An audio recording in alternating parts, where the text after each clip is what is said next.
On a humid afternoon in July 2015, a veteran detective pulled his cruiser onto the shoulder of the Bluegrass Parkway in Bardstown, Kentucky.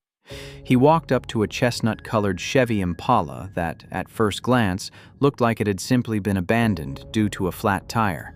But when the detective leaned through the window, he saw a scene that made his stomach drop. The keys were still dangling in the ignition. A woman's purse and her cell phone were sitting right there on the passenger seat, completely undisturbed. The car was unlocked, just waiting for a driver who was nowhere to be found. But the most chilling detail was the driver's seat. It was pushed almost all the way back, miles away from where the petite mother of 5 who owned the car would have ever kept it. It was the perfect setup for a crime scene, but there was one massive problem. There was no struggle, no witnesses, and absolutely no body. But before we dive into that story, if you're a fan of unsolved cold cases told in a storytelling format, then you've come to the right place. Because that's all we do. We upload videos 2, 3, even 4 times a week. So if that interests you, please gently unscrew the light bulb of the like button so it has to sit in the dark. All right, now let's get into today's story.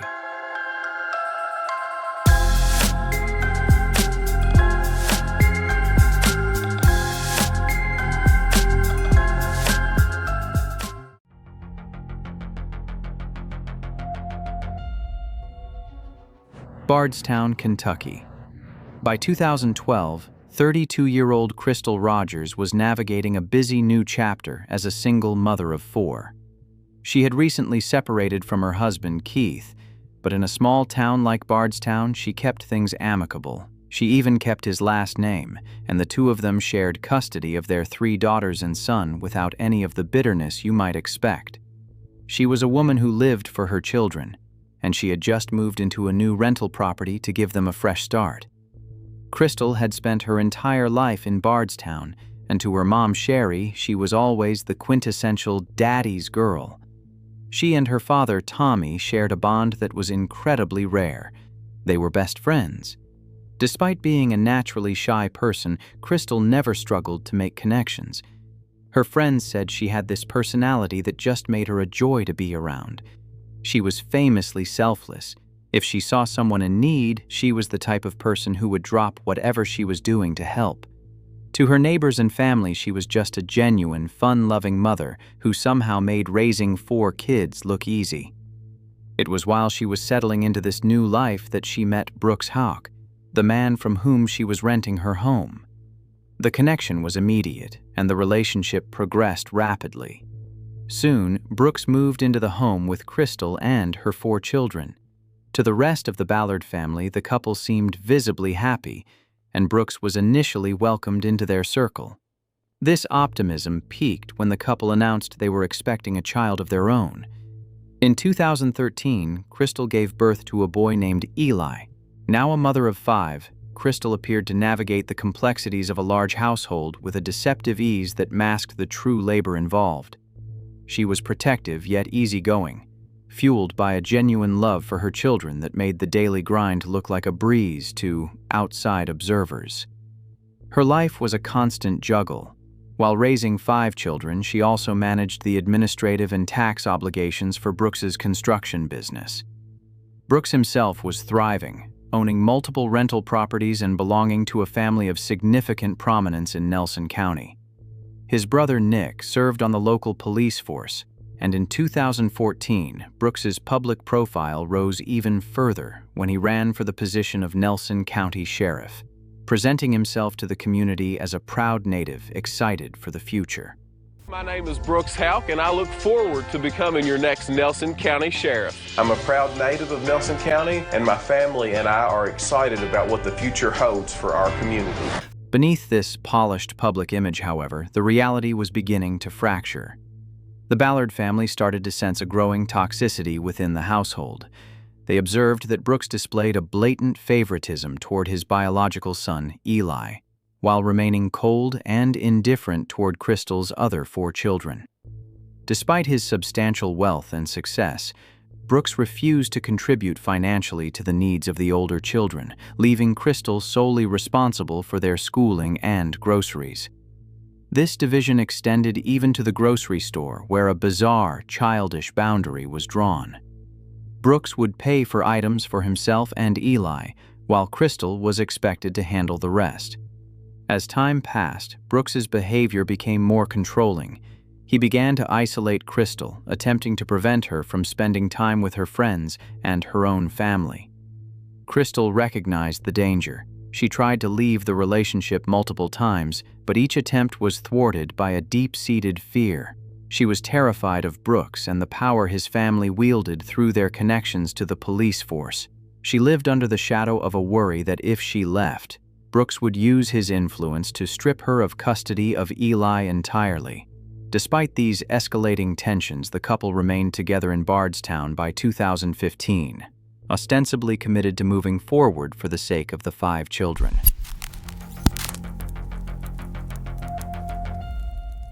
The silence that would change everything began on July 3, 2015.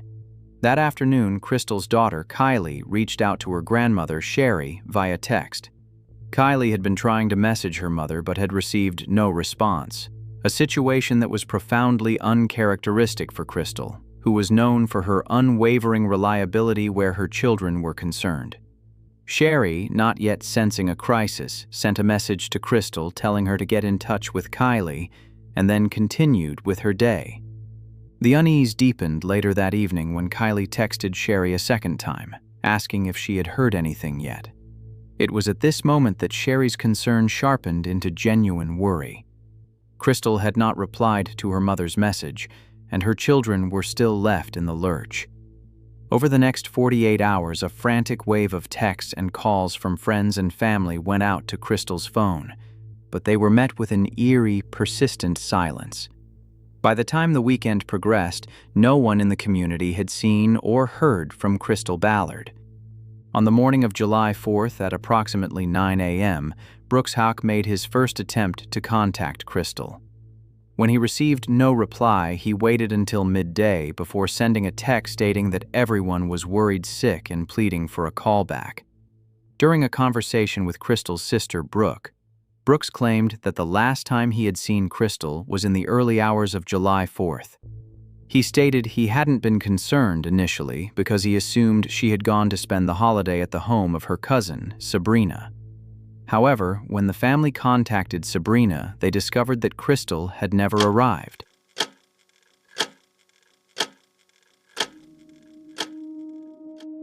On July 5th, the Ballard family made the decision to go to the Nelson County Sheriff's Office to officially report Crystal as a missing person. As they drove toward the station, they happened to encounter Brooks on the road. They pulled over to speak with him, finding it strange that he had not been in closer contact with them given the circumstances. To Sherry's eyes, Brooks appeared entirely unconcerned. When she asked if they had been fighting, Brooks denied any conflict and maintained he had no idea where she was. When Sherry informed him that she was going to file a formal police report, Brooks looked at her with a blank expression, as if they were discussing a stranger. He told her he thought that was what she should do, but he made no move to join them, offered no help in the search, and remained entirely withdrawn, acting as though the mother of his child had simply ceased to exist to him. While the Ballard family was still at the Nelson County Sheriff's Office filing the missing persons report on July 5th, their desperation was punctuated by a phone call. It was Crystal's ex-husband, Keith Rogers. He had been driving along the Bluegrass Parkway when he spotted a familiar vehicle. Crystal's chestnut-colored Chevrolet Impala was sitting on the shoulder of the road. Crystal's father, Tommy, and her brother Casey immediately left the station and raced toward the parkway. Upon arriving, they found the car exactly where Keith had seen it. It was a haunting sight. A rear tire was flat, but more alarming were the contents left behind. The keys remained in the ignition, and Crystal's purse and mobile phone were sitting inside the car. To Tommy and Casey, this was a neon sign of foul play. Crystal was a woman who never went anywhere without her phone, especially given her responsibilities as a mother of 5. Furthermore, the car was unlocked. No one in Bardstown, let alone a woman as cautious as Crystal, would leave their purse and keys in an unlocked vehicle on the side of a highway. As they examined the interior, Tommy noticed a chilling detail that spoke of a different driver. The driver's seat was pushed almost all the way back. Crystal was a woman of short stature who always drove with the seat pulled close to the steering wheel. Whoever had last operated that Impala was someone much taller than her. When the Ballards reported these findings, the police attitude shifted from a runaway theory to a more serious investigation. Detective John Snow and other officers arrived to process the vehicle. They searched the Impala thoroughly, looking for a struggle or a clue, but the car offered no immediate answers as to Crystal's whereabouts. In the days that followed, the search became a massive logistical undertaking. Police deployed dive teams into nearby rivers, brought in search dogs, and utilized volunteers to comb through the dense Kentucky brush. Bardstown rallied behind the Ballards. Signs featuring Crystal's face appeared on nearly every storefront and telephone pole. Yet, as the community searched, Brooks Houck's absence from the efforts became a glaring void. He did not join the search parties or contribute to the funds being raised. His detachment did not go unnoticed by Detective John Snow, who brought Brooks in for his first official interview on July 5th, the same day the car was found. While the specifics of that initial talk remained private, Snow observed a demeanor in Brooks that was unsettlingly calm, less like a man whose partner was missing, and more like a man observing a mild inconvenience. The pressure mounted on July 7th and 8th as the Kentucky State Police and Detective Snow brought Brooks back for more intense interrogations. This time, Brooks was forced to provide a concrete timeline for July 3rd. He claimed that at 4 p.m., he went to a building material supplier to pay a bill before arriving home at 5 p.m. He said he went out for fuel and returned at 5:30 p.m. to meet Crystal. Because it was the holiday weekend, Crystal's 4 older children were staying with relatives, leaving only their toddler, Eli, with them. Brooks claimed that at 7:30 p.m., the 3 of them, Brooks, Crystal, and Eli, went to his family's farm to feed the cattle. He asserted they stayed there until 11:30 p.m., arriving back home just after midnight. Brooks stated he went straight to bed, while Crystal stayed up playing games on her phone. He told detectives that when he woke at 7 a.m. the next morning, Crystal and her car were simply gone. When Detective Snow pushed him on their relationship problems, Brooks admitted they had fought in the past and discussed breaking up, but claimed they always found a way to move forward together. As the interrogation continued on July 8th, Detective Snow began poking holes in this narrative. He focused on a specific phone call Brooks received at midnight, the exact time he claimed to be driving home with Crystal. The call lasted only 12 seconds. Brooks initially claimed he couldn't remember who was on the other end, but when Snow pressed him, Brooks offered to call the number. The detective watched as Brooks dialed the number on speakerphone. A man named Steve Lawson, one of Brooks's employees, answered. The conversation was stilted and strange. Brooks asked Lawson if he remembered calling him really, really late and what he had asked about. Lawson replied that he had been asking about a rental house. In a moment that Snow found particularly suspicious, Lawson mentioned that Brooks had told him she handles all that.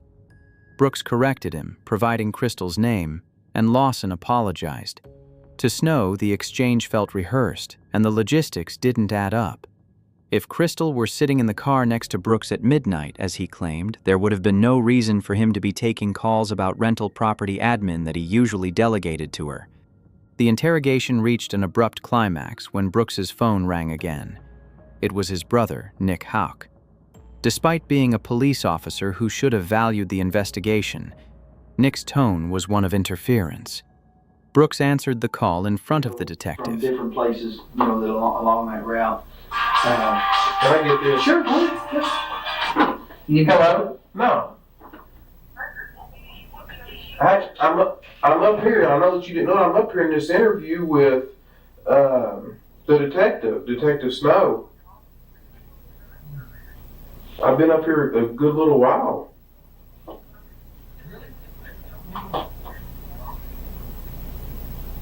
I'm filling out this this statement here and everything.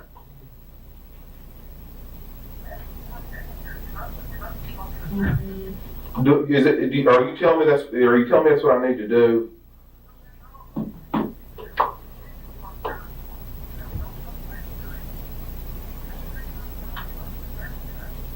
I know that. But the way that I look at it is, I'm innocent. I ain't done nothing wrong. What, you know? I know you told me innocent people have got jammed up, but if you're telling me to leave, I'll get up and leave. If you want me to.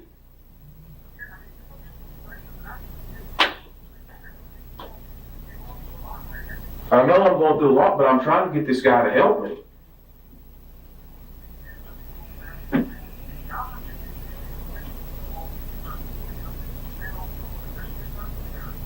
I don't think she's ran off with some other guy. I don't believe that. You can't make me think that. No.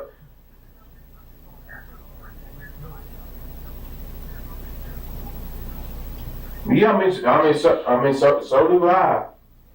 I'll do exactly what you're telling me to do right now. You want me to get up and leave? Man, I don't think these guys. I don't think these people have got vindictive just to skin me for no reason. Man, this is not their family. This is not.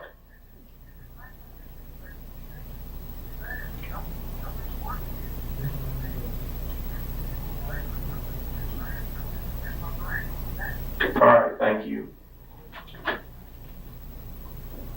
He thinks y'all are little fuckers, what he thinks. I don't know who he is. Nick, my brother. Did you want to go here? No, I know it, but I'm not.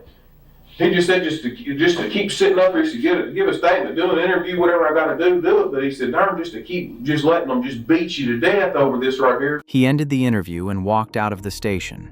Though Snow and the other investigators were now deeply suspicious, noting the bizarre late-night farm trip, the seat position in the car, and the protective interference from a fellow officer, they had no physical evidence.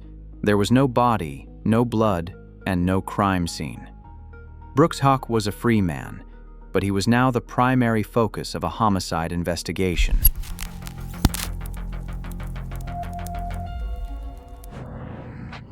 By July 9, 2015, the tension in Bardstown had reached a fever pitch. Tommy and Sherry Ballard, desperate to keep the search for their daughter in the public eye, appeared on the national television program Nancy Grace. As they sat in the studio sharing their heartbreak with a national audience, the unexpected occurred. Brooks Houck called into the show to defend himself. Brooks Houck is with us. So Brooks, you go to bed and she's still playing games on her phone. The next morning around 8 o'clock, you notice that she's missing. Did you report her missing? No, ma'am. Why? That is a great question, and one that I definitely want to hit the public and the media. I was not in the least little bit alarmed in any way, shape, or form. We have had a stress relationship at times, and one of the ways that Crystal has always chose to cope or to deal with that is by going to a young woman's name, Sabrina, that is her cousin, her dad's brother's daughter, whom she's very close to. She spent the night there on several occasions. When you say several, do you mean 1, 3, 20? In the neighborhood of 4 to 6. Okay, like that. Tom and Sherry Ballard, were you aware of that? Do you know who Sabrina is? Yes, ma'am. That's my niece. Okay. Did you know that she goes and spends the night over there when she's having an issue at home? I've known probably one time. Some people have accused you of not being involved enough in the search efforts. What's your response? That is a great question, and one I certainly appreciate you asking me. And that is all of my efforts in searching for her have been done behind the scenes with the Nelson County Sheriff's Office. Like what? Detective Snow, who's leading the investigation, and Jason Allison, who's a deputy there assisting him, along with the Kentucky State Police Agency Post Number 12. I've been 100% completely honest with everyone. I've been 100% cooperative in everything that has been asked of me. I've not asked for any kind of legal advice or assistance or an attorney of any nature. I'm 100% completely innocent in this. While Brooks was projecting an image of cooperation on television, his brother Nick was becoming increasingly obstructive. On that same day, July 9th, Nick Houck testified before a grand jury. Following his testimony, Detective John Snow called Nick, asking him to come to the sheriff's department for a formal interview. Nick. Yeah. Hey, it's John Snow over at the sheriff's office. What's going on? Oh, well, still trying to find Crystal. Yeah. Hey, do you mind, are you busy right now? Do you mind to come down and talk to me? Man, I am. I really don't have any information to give you. I think Brooks has been completely cooperative, and I had anything at all to give him, and I'd be the first one to be there. When Snow asked point blank if he was refusing to come down, Nick confirmed it and ended the call. However, police surveillance and data told a different story. Detectives discovered that on July 3rd, the day Crystal vanished, Nick Houck had driven his official police cruiser to the family farm, the same location Brooks claimed to have taken Crystal to feed cattle. Furthermore, on the night of July 8th, just hours after Brooks had abruptly walked out of his police interrogation, CCTV footage captured both brothers arriving at the family farm separately. These inconsistencies prompted authorities to take a more aggressive approach toward the officer. They brought in specialized sniffer dogs to search Nick's police vehicle. The dogs, trained to detect the scent of human decomposition and bodily fluids, alerted strongly to the quarter panel of the cruiser. A further search of the boot, or trunk, revealed a blanket that also tested positive for bodily fluids. Forensic teams moved in, conducting luminol tests that utilized blue light technology to reveal hidden traces of blood. Under immense pressure from his superiors, including the Bardstown police chief, Nick finally agreed to a police interview on July 15th. Throughout the questioning, he appeared to suffer from a selective and profound loss of memory. He claimed he had almost no interaction with Crystal over the years, despite her dating his brother for nearly 3 years and living in the same small community. He told investigators he had only been inside Brooks's house maybe half a dozen times and claimed he only saw his brother on the road because they were both busy guys. When confronted with the CCTV footage showing his car following Brooks's truck to the farm on the night of the interrogation, Nick shrugged it off as a mere coincidence, stating he couldn't remember the little intricacies of his week. The detectives, unsatisfied with his evasions, asked Nick to undergo a polygraph examination. He agreed, but the results were devastating to his credibility. When he was brought back for a follow-up interrogation, the atmosphere had shifted from professional to confrontational. Just so you know the facts, it's results on your test. Exception indicated, 100%, and then greater than 99. What's greater than 99? 100, right? What are the questions? Do you know where Crystal is right now? Are you hiding any information about what happened to Crystal? I would like to take it to the truth. That's the whole reason we're here. It's a test, though. You're talking crazy. Well, you're talking crazy. Was that your rehearsed response to what was going to happen today? Because it sure sounds like it. I don't know what it sounds like. I'm just telling you. Well, I'm telling you what it is. You're talking crazy.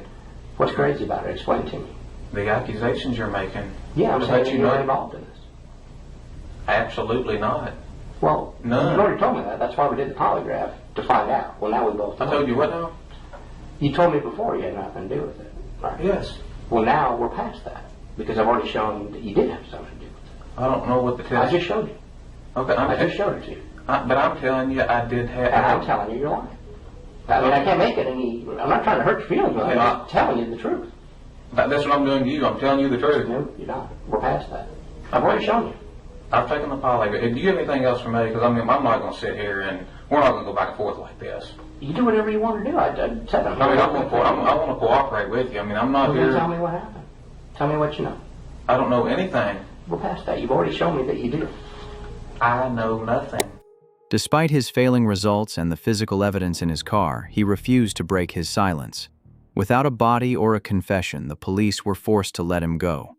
The consequences for Nick's career, however, were immediate. On September 9th, he was suspended from the Bardstown police force. By October 16th, a formal press conference was held to announce his termination. He was fired for interfering with the investigation into Crystal's disappearance, a violation of his civic duty that made his position as an officer untenable. On that same day, authorities made two more significant announcements. Brooks Hawk was officially named the primary suspect in Crystal's disappearance, and the case was officially being treated as a homicide investigation. The Ballards now faced a grim reality. They were no longer just looking for a missing daughter, they were hunting for a killer. But they were not alone. The entire community of Bardstown had begun to turn against the Houck family, whose prominence was now eclipsed by the shadow of Crystal's vanishing. As 2015 drew to a close, the investigation into Crystal's disappearance reached a new milestone. On December 16th, authorities arrested Danny Singleton, a man who served as Brooks Houck's right-hand man and long-term employee. Singleton's connection to Brooks went far beyond a typical professional relationship. He was deeply embedded in Brooks's operations and had worked closely with Crystal as well. He was indicted on 38 counts of perjury, a massive list of charges stemming from his testimony before a grand jury earlier that year. While the specific lies he told remained under the seal of the grand jury, it was evident to investigators that Singleton was a vault of secrets, choosing to protect his employer even at the cost of his own freedom. He eventually served 8 months for false swearing, a lesser charge, but his silence remained a brick wall in the path toward Crystal.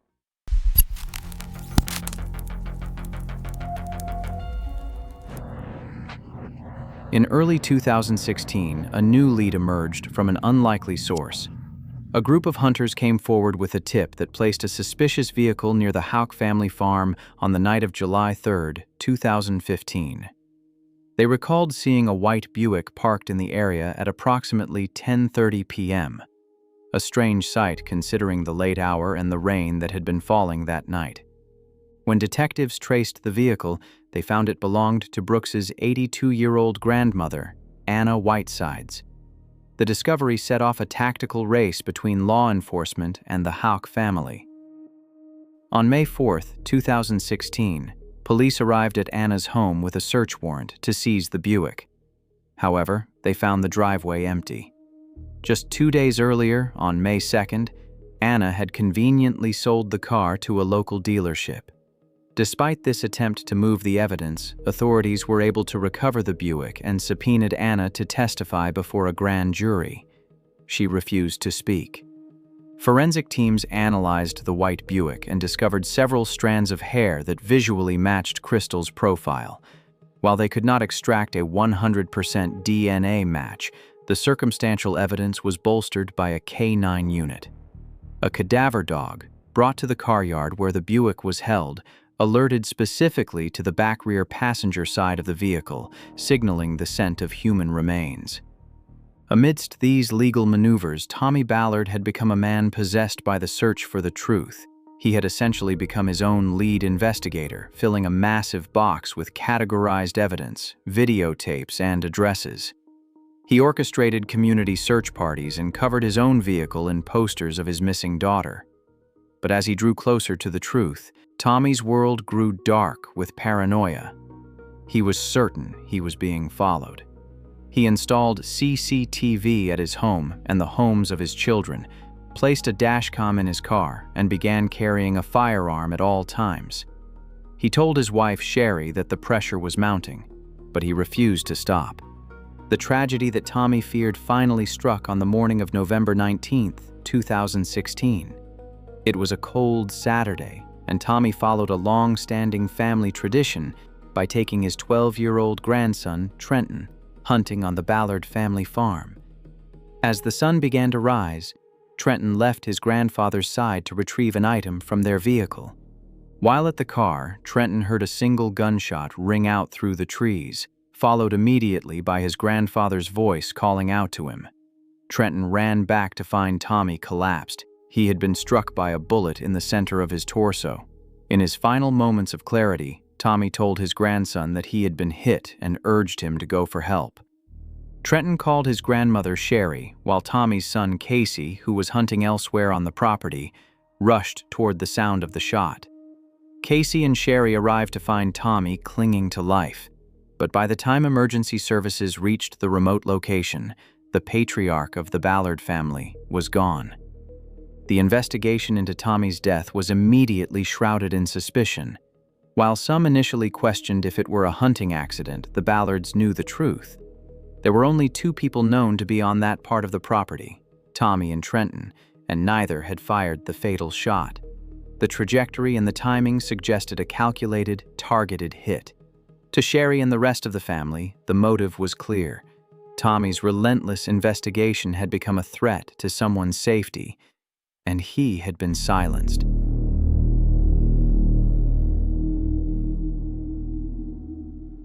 Sherry Ballard had now lost her daughter and her husband, and she was left to lead the fight alone.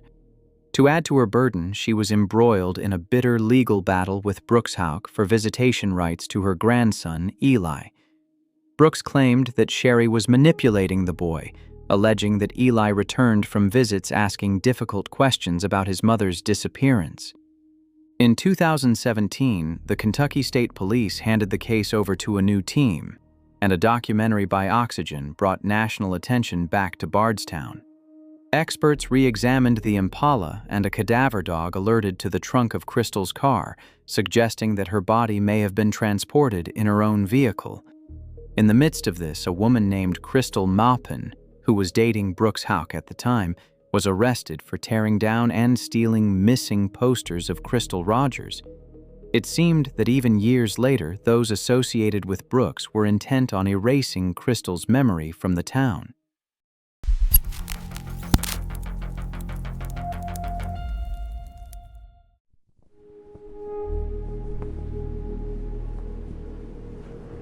By 2020, 5 years had passed since Crystal Rogers vanished, and the case had grown cold under the weight of local complexities. It was then that the FBI intervened, bringing a federal level of aggression that Bardstown had not yet seen. They executed over 150 state and federal search warrants, descending upon 3 separate properties belonging to Brooks Houck and his family. For months, the town watched as federal agents focused on the Houck family farm and a specific barn that many believed held the secret to Crystal's final moments. In 2021, the investigation moved to a property near Cox's Creek, where agents utilized jackhammers to dig up a driveway, removing sections of concrete for laboratory analysis. The first major domino to fall occurred in September 2023, with the arrest of 32-year-old Joseph Lawson. He was the son of Steve Lawson, the employee who had called Brooks on the night of Crystal's disappearance. Joseph was indicted for conspiracy to commit murder and tampering with physical evidence. His arrest was the fracture point the FBI needed. The decade-old wall of silence was finally beginning to crumble. On October 5, 2023, Brooks Houck was arrested and arraigned on charges of murder and tampering with physical evidence. In a courtroom filled with the palpable tension of years of waiting, the prosecutor revealed a stunning detail. They were in possession of a firearm believed to have been used to kill Tommy Ballard. The weapon was a rifle that Nick Houck had sold under a fake name, and forensic testing showed it matched 4 out of 5 ballistic criteria for the bullet that had ended Tommy's life. Recognizing Brooks's substantial wealth, estimated at $8.5 million, the judge set his bail at a staggering $10 million. By December 2023, the circle was completed with the arrest of Steve Lawson, who was also charged with conspiracy and tampering. The state's strategy was clear. By securing the Lawsons, they intended to dismantle the conspiracy from the bottom up. On June 24, 2025, nearly 10 years after the Chevrolet Impala was left on the Bluegrass Parkway, the trial of Brooks Houck and Joseph Lawson began. The prosecution, led by Shane Young, faced the monumental challenge of proving a murder without a body or a primary crime scene. They argued that the motive was financial and personal. Brooks was averse to paying child support and wanted to avoid a messy custody battle over Eli. They alleged that Brooks had lured Crystal to the family farm on July 3, 2015, with the promise of a surprise date, only to murder her there with the help of the Lawsons. The trial revealed disturbing new evidence regarding the Houck family's internal conversations. It was alleged that Brooks's mother, Rosemary Houck, had approached one of her son's workers to ask if he could find someone to get rid of Crystal. Rosemary was labeled by the prosecution as an unindicted co-conspirator, along with Nick Houck. Witness testimony suggested that Rosemary took a perverse pleasure in Crystal's disappearance, remarking that it should have happened sooner so that Eli could be raised right. Digital evidence played a decisive role in shattering Brooks's alibi. Google location records showed that Brooks had lied in his initial statements. He had spent nearly the entire day of July 3rd at the family farm, rather than working on rental properties. Further forensics showed that Crystal's phone was powered off at 9:23 p.m., then briefly turned back on at 11:57 p.m. and manually shut down, a time when prosecutors believed she was already dead. Witnesses like Charlie Girdley, another employee, testified that Steve Lawson told him Brooks wanted to get rid of his old lady. Girdley also told the court that Joseph Lawson had bragged about how he could bury a car with a skid steer so that it would never be found. The jury heard how Nick Houck's phone went completely dark for 24 hours during the holiday weekend, an unprecedented gap in his records. They also learned that under a driveway and sidewalk searched by the FBI, investigators found women's clothing and underwear with strands of hair, though DNA testing on these items remained inconclusive. The defense argued that the case was built on sand, citing the lack of physical evidence and accusing witnesses of being coerced. They painted Joseph Lawson as a drug addict and Steve as a drunk, arguing that a sophisticated businessman like Brooks would never rely on such men for a murder. But the jury saw the connections differently. They saw a web of loyalty and shared secrets that had held for a decade. On July 8, 2025, after only 4 hours of deliberation, the jury returned their verdict. Brooks Houck was found guilty of the murder of Crystal Rogers and complicity in tampering with evidence. He was sentenced to life in prison. Joseph Lawson was found guilty of conspiracy to commit murder and sentenced to 25 years. Steve Lawson, following a separate trial, was sentenced to 17 years. At the sentencing, Sherry Ballard finally stood face-to-face with the man who had occupied her nightmares for 10 years. She read a statement that echoed through the silent courtroom. For 10 years I have suffered the pain of losing my daughter. Never once have I seen you shed one tear, not one tear. Never once have I heard you say you were worried about where she was or what might have happened to her. You sat there worried more about your family's name than the woman you shared a child with that you supposedly cared about. I will personally be at every parole hearing you will ever have, and I will bring an army with me if that's what it takes to keep you behind bars. My only regret is that Kentucky doesn't have the death penalty, but then I think death is too good for you.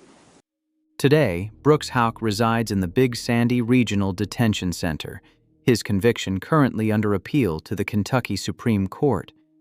Joseph Lawson remains paralyzed from a motorcycle accident that occurred after the murder, serving his time in a medical unit. While 3 men sit behind bars, the story is not yet finished. Crystal's remains have never been recovered, and no one has yet been charged for the murder of Tommy Ballard, though the Ballard family remains certain that the final arrests are still to come. The missing posters have largely faded from the windows of Bardstown, but the memory of the woman who was a joy to be around and the father who died seeking her remains etched into the soul of the town. This case is not merely a disappearance. It is a profound study in coldness and the limits of a family's power. In piecing this narrative together, it becomes clear that there are 3 major questions that must be analyzed more carefully to understand how a mystery like this could last for a decade. The Chevrolet Impala left on the Bluegrass Parkway stands out as a primary contradiction. The flat tire, the keys in the ignition, and the purse left behind. It was all designed to look like a random roadside tragedy. But the perpetrator made a critical mistake. They forgot to adjust the driver's seat. That seat, pushed all the way back, remains the loudest piece of evidence in the whole case. It proves that the person who left that car was not Crystal. It suggests a killer who was intimately familiar with the terrain, knowing exactly where a car could sit unnoticed, yet so arrogant they didn't think anyone would notice the physical stature of the driver. When looking at the Houck family's behavior, a troubling pattern emerges. It is almost impossible to view the sale of the grandmother's white Buick as a coincidence. To sell that car exactly 48 hours before a search warrant was executed isn't just a smart business move. It points toward a leak. It suggests that the Houck family had ears inside the very system meant to investigate them. When this is compared to Nick Houck's failed polygraph and his refusal to cooperate, a wall of silence appears, one that wasn't just about one man's guilt, but about a family protecting its prominence at all costs. A chilling question remains. How does a rifle sold by a police officer under a fake name end up ballistically matching the bullet that killed his brother's primary antagonist? The murder of Tommy Ballard was no hunting accident. From a strategic perspective, Tommy was the only person with the resources and the relentless drive to break the case. By removing him, the killer didn't just take a father, they attempted to take the heart out of the investigation itself. The stranger or runaway hypothesis is not only unconvincing, it is insulting given the evidence. It is deeply troubling that Brooks Houck's behavior throughout this entire decade was consistent with someone who viewed people as assets or liabilities rather than human beings. The story about the grocery store, where he refused to pay for the food of Crystal's other 4 children, is perhaps the most revealing detail of all. It shows a man who created boundaries of mine and yours even within a family home. It stands to reason that when Crystal tried to leave, she became a liability to his wealth and his image, and in that world, liabilities are removed. The lesson to take away from this is that justice in a small town can be held hostage by prominence, but it can be set free by the sheer, stubborn will of a family like the Ballards. Brooks is in prison, but the case cannot be considered truly closed until there is an arrest for the shot fired on that hunting trip, and until Nick Houck has to answer for that rifle. But what do you think? Looking at the wall of silence this family built, is it possible that Brooks could have pulled this off without the active help of his brother and mother? And after everything that has come to light, did the legal system do enough, or did it take the FBI to finally bring the truth to the surface? Let the community know your thoughts in the comments.